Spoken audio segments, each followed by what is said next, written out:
اس پارے میں دو حصے ہیں، سورہ توبہ کا بقیہ حصہ اور سورہ یونس کا مکمل۔ سورہ توبہ کے بقیہ حصے میں 3 باتیں بیان ہوئی ہیں۔ نمبر 1، منافقین کی مذمت۔ نمبر 2، مومنین کی 9 صفات۔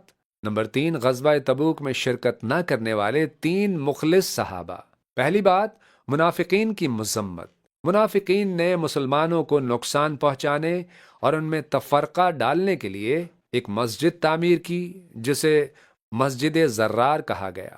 اللہ تعالیٰ نے نبی کریم صلی اللہ علیہ وسلم کو اس مسجد میں کھڑے ہونے سے منع فرمایا، اور آپ صلی اللہ علیہ وسلم کے حکم سے اس مسجد کو جلا دیا گیا تاکہ مسلمانوں کو اس کے فتنے سے محفوظ رکھا جائے۔ دوسری بات، مومنین کی 9 صفات بیان کی گئی ہیں۔ توبہ کرنے والے، عبادت کرنے والے، اللہ کی حمد کرنے والے، روزہ رکھنے والے، رکوع کرنے والے، سجدہ کرنے والے، نیکی کا حکم دینے والے، برائی سے روکنے والے، اللہ کی حدود کی حفاظت کرنے والے۔ تیسری بات، غزوہ تبوک میں شریک نہ ہونے والے 3 مخلص صحابہ، حضرت کعب بن مالک رضی اللہ عنہ، حضرت ہلال بن امیہ رضی اللہ عنہ، حضرت مرارہ بن ربیع رضی اللہ عنہ۔ ان تینوں حضرات سے 50 دن تک معاشرتی بائیکاٹ کیا گیا، پھر اللہ تعالیٰ نے ان کی سچی توبہ قبول فرمائی اور اس کی خوشخبری وحی کے ذریعے نازل کی گئی۔ سورہ یونس کی آیت نمبر 1 میں بیان کیا گیا ہے کہ قرآن کریم ایک عظیم حکمت والی کتاب ہے اور انسانیت کے لیے ہدایت کا سر چشمہ ہے۔ دوسرا موضوع، قیامت۔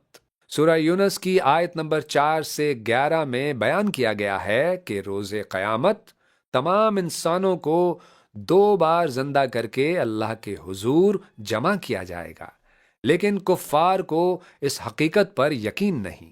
تیسرا موضوع، توحید۔ سورہ یونس کی آیت نمبر 31 میں اللہ تعالیٰ انسانوں کو غور و فکر کی دعوت دیتے ہوئے فرماتا ہے کہ آسمان و زمین میں رزق دینے والا، زندگی اور موت کا مالک صرف اور صرف اللہ تعالیٰ ہے۔ چوتھا موضوع، رسالت۔ اس ضمن میں انبیاء کرام کے واقعات بیان ہوئے ہیں۔ حضرت نوح علیہ السلام کا واقعہ۔ حضرت نوح علیہ السلام نے اپنی قوم کو اللہ کی طرف دعوت دی، مگر چند افراد کے سوا کسی نے ایمان قبول نہ کیا۔ اللہ تعالیٰ نے اہل ایمان کو کشتی میں محفوظ رکھا اور باقی نافرمانوں کو طوفان کے ذریعے غرق کر دیا۔ حضرت موسیٰ اور ہارون علیہ السلام کا واقعہ۔ اللہ تعالیٰ نے حضرت موسیٰ اور حضرت ہارون علیہ السلام کو فرعون کی طرف بھیجا۔ فرعون نے انکار کیا اور خود خدائی کا دعویٰ کر دیا۔ اس نے حضرت موسیٰ علیہ السلام کو جادوگر کہا اور اپنے جادوگروں کو مقابلے کے لیے بلایا، مگر جادوگر حق کو پہچان کر ایمان لے آئے۔ بعد میں اللہ تعالیٰ کے حکم سے بنی اسرائیل کے لیے سمندر میں راستہ بنایا گیا، جبکہ فرعون اور اس کے ساتھی سمندر میں غرق ہو گئے۔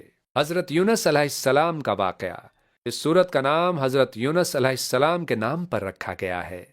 قرآن مجید میں ان کا ذکر مختلف مقامات پر آیا ہے اور 2 جگہ انہیں صاحب الحوت، مچھلی والے کے لقب سے یاد کیا گیا ہے۔ اس واقعے کے 2 اہم پہلو ہیں۔ پہلا پہلو، مچھلی کے پیٹ میں جانا۔ حضرت یونس علیہ السلام اپنی قوم کی نافرمانی سے مایوس ہو کر بستی چھوڑ گئے۔ راستے میں کشتی میں سوار ہوئے تو طغیانی کی وجہ سے کشتی ڈوبنے لگی۔ آپ سمندر میں کود پڑے اور ایک بڑی مچھلی نے انہیں نگل لیا۔ اللہ تعالیٰ نے انہیں مچھلی کے پیٹ میں بھی زندہ و سلامت رکھا اور کچھ دن بعد ساحل پر نکال دیا، اور انہوں نے قرآن پاک میں موجود ایک مشہور دعا مانگی، جس سے اللہ تعالیٰ نے انہیں واپس ساحل پر زندہ بحال کر دیا۔ دوسرا پہلو، قوم کی توبہ۔